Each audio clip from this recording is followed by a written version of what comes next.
The ongoing conflict involving Iran has now entered its eighth week, raising serious concerns across the as tensions continue to escalate. What initially began as a limited confrontation has now developed into a prolonged and complex situation, with no clear end in sight.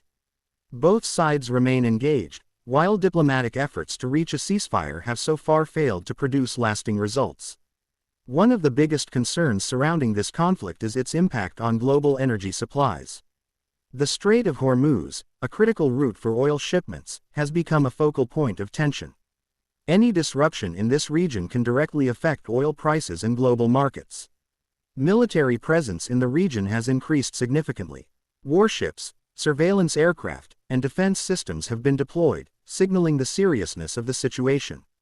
This buildup has raised fears of a wider regional conflict. At the same time, economic pressure is mounting. Sanctions, trade disruptions, and rising fuel costs are affecting not only the countries directly involved but also economies around the world. Civilians are also facing the consequences. In affected areas, concerns over safety, supply shortages, and instability continue to grow.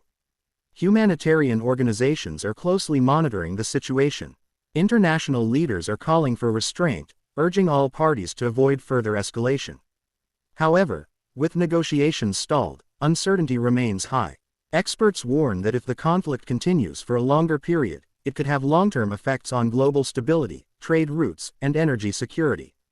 As the war enters week 8, the world watches closely, hoping for a resolution that can prevent further damage and bring stability back to the region.